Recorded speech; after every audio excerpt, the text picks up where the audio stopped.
אתה?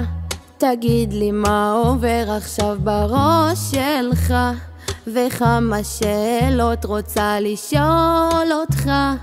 אתה כואב כמוני, היי אתה, זה בא לרוב בלילה שצריכה אותך. ומי זאת שעכשיו על הספה איתך? חלף לא רק שבוע והתרחקת, חשבת שאני עוזבת ולא ידעת שרק אותך אני אוהבת. כל כך פחדתי שיש כבר מישהי אחרת אוהבת אותך, נותנת לך את כל מה שנתתי. הלילה שלך, הלילה שלה, הלילה שלי נגמר לי.